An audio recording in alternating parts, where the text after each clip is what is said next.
اور پھر معیشت کے اندر سود. نوٹ کیجئے، پروٹیسٹنٹزم ذہن یہودی کی پیداوار ہے. جیسے این بنوک، این فکر چالاک یہود، اسی طرح پروٹیسٹنٹزم فکر یہودی کی چالاک ہے. اور سب سے بڑا پروٹیسٹنٹ ملک انگلینڈ بنا. چرچ آف انگلینڈ بغاوت کے طور پر سب سے پہلے وہاں قائم ہوا، پوپ سے آزاد.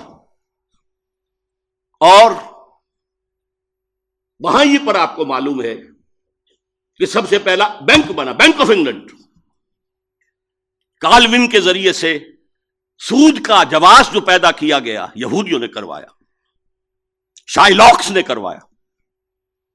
وہ جواز سب سے پہلے اس کو قبول کیا ہے انگلینڈ نے. یہ پروٹیسٹنٹس کی فتح تھی، اور اس کے ذریعے سے رفتہ رفتہ رفتہ رفتہ وہ یورپ کے اوپر قابض ہو گئے.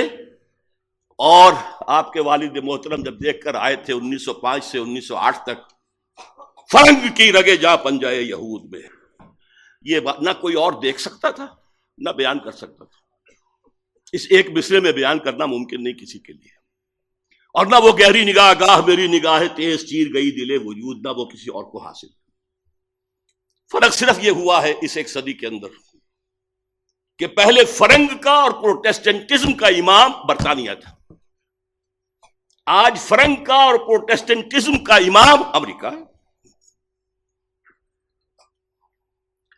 اچھا، اس کے ساتھ یہ تو تھی ریفارمیشن. دوسرا تھا رینائسنس. رینائسنس کے ذریعے سے انہوں نے علم، اس کی طرف لوگوں کو راغب کیا. لیکن چونکہ احیاء العلوم کی اس تحریک کے پیچھے ایک نیگیٹو موٹیو تھا، پاپائیت کے نظام کے خلاف بغاوت، اور پاپائیت ہی ان کے نزدیک مذہب کا مذہب تھی، مذہب کے خلاف بغاوت. لہذا اس کے تحت رد عمل کے طور پر جو علوم اور فنون جنم لیے جنہوں نے، وہ بے خدا بلکہ مخالف خدا. سیاست سے اللہ کو نکالو، حاکم وہ نہیں ہے، حاکم عوام ہے. معیشت سے قرض حسنہ، شراکت مزاربت کو نکالو، بینک لاؤ، سود پر مبنی. معاشرت میں حیا، عفت، عصمت کے تصورات ختم کرو. اور آج کی یونائٹڈ نیشنز کی اصطلاح میں پروسٹیچیوٹس کو بھی سیکس ورکرز کہو، وہ بھی ایک محنت کرنے والے ہیں، محنت کرنے والیاں ہیں. یہ بے خدا سائنس اور بے خدا بلکہ مخالف خدا فلسفہ ہے جس نے اس روشن خیالی کو جنم دیا ہے جو آج پیش کی جا رہی ہے. اصل روشن خیالی وہ تھی جو محمد رسول اللہ نے دی تھی. اور علامہ اقبال کے بقول آج اگر کہیں کو خیر یا خوبی ہے تو وہ صرف نور مصطفیٰ سے مستعار ہے. اس کا پس منظر کیا ہے وہ میں آپ کو بتا دوں. دیکھیے، اللہ تعالیٰ نے علم کے لیے 2 آنکھیں دی تھی انسان کو. علم کی جو اہمیت آئی ہے وہ ابھی میں بتا چکا ہوں. قرآن مجید کہتا کسی ایسی چیز کے پیچھے مت پڑو جس کی بنیاد علم پر نہ ہو.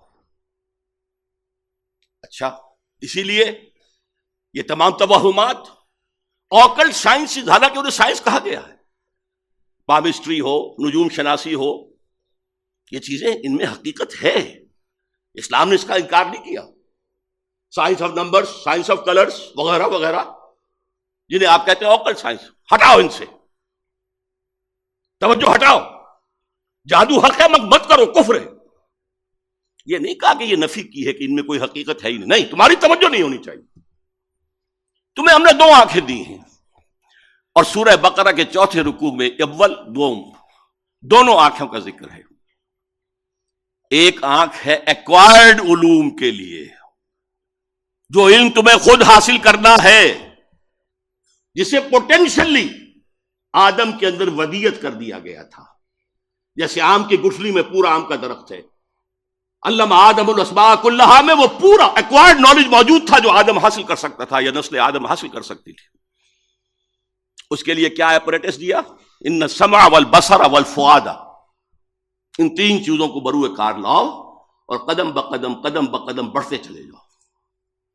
یہ اس علم الاسماء کی ایکسفولیشن ہے جو آج ہم دیکھ رہے ہیں سائنس کی شکل میں، ٹیکنالوجی کی شکل میں.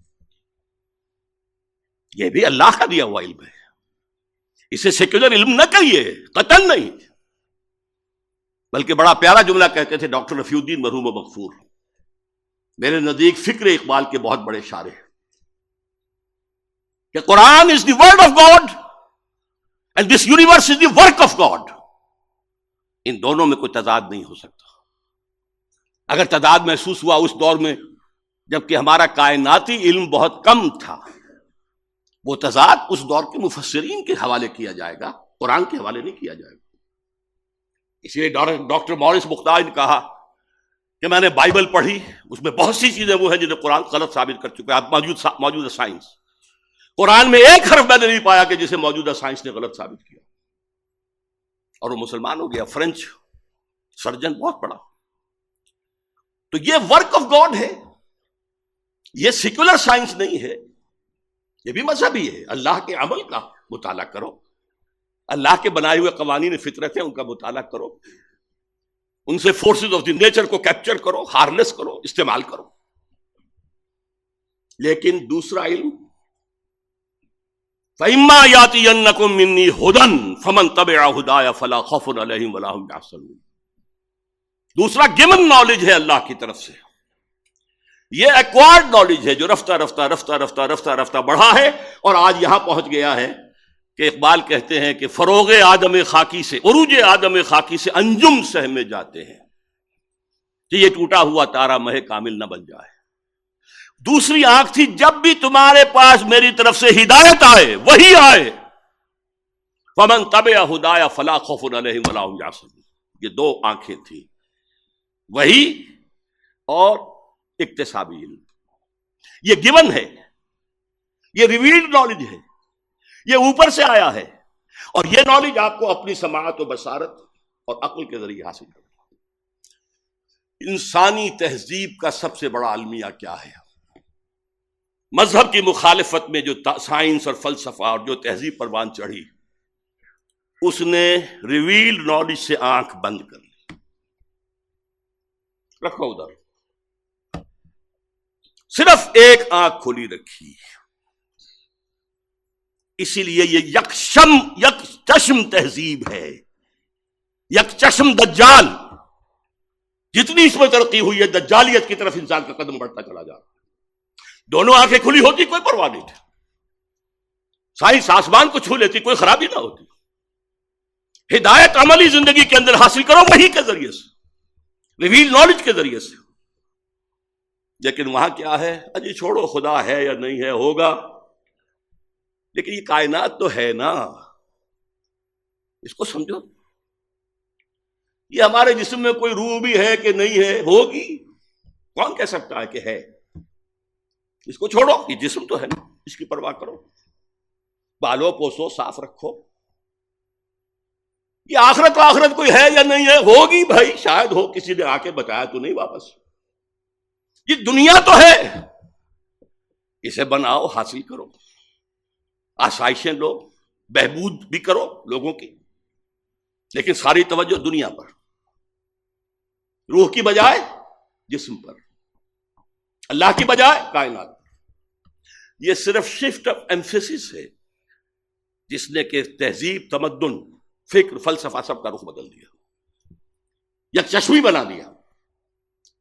ورنہ میں آپ کو بتاتا ہوں، اور علامہ اقبال نے اس آیت مبارکہ کو اپنے فلسفہ خودی کی سورس قرار دیا، جس کے راوی ہیں سید نذیر نیازی مرحوم.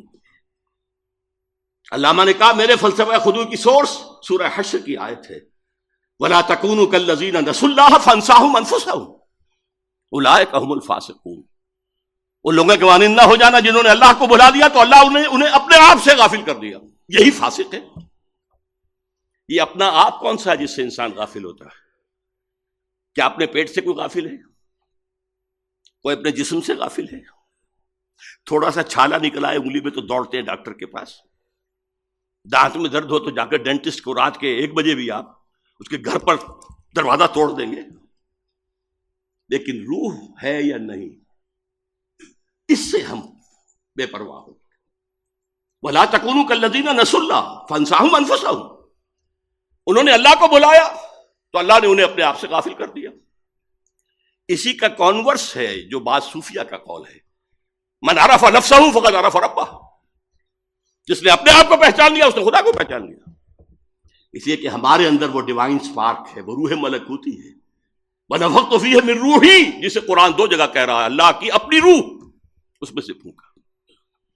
بہرحال اس نئی تہذیب کے تحت جو روشن خیالی آ رہی ہے وہ مجسم دجالیت ہے۔ اس دجالیت کا یوں سمجھیے، میں نے 3 لحافوں سے تشبیہ دی ہے۔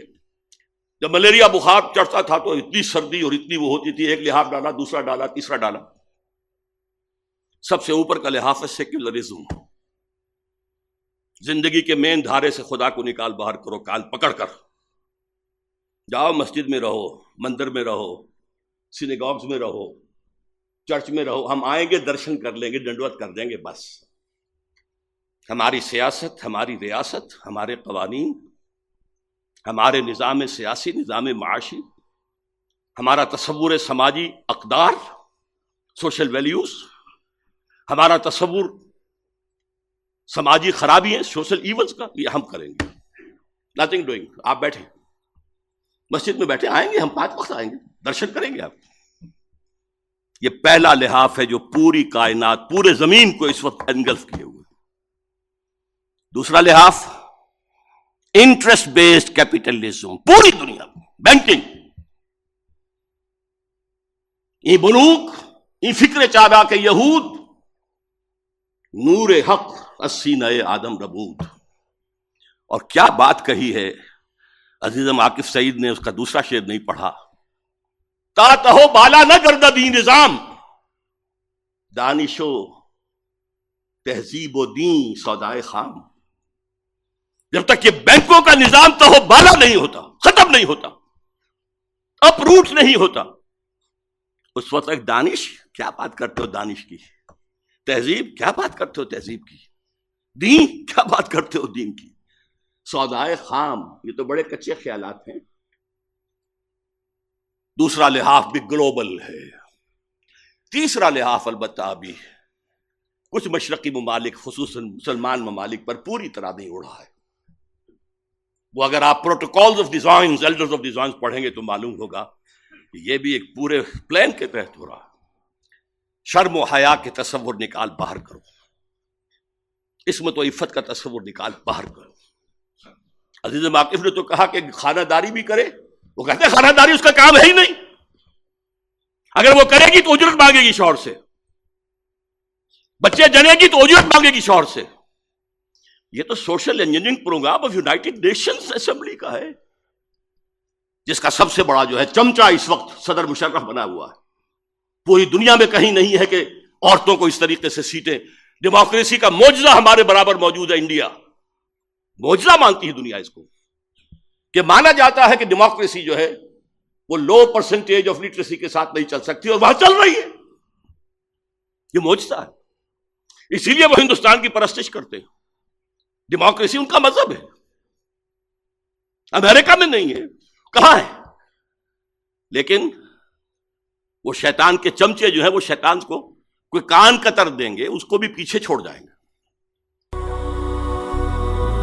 هي الحلقات تحفظني بآيات من القرآن، هي الحلقات تملأني بحب المصطفى العدنان، هي الحلقات تحفظني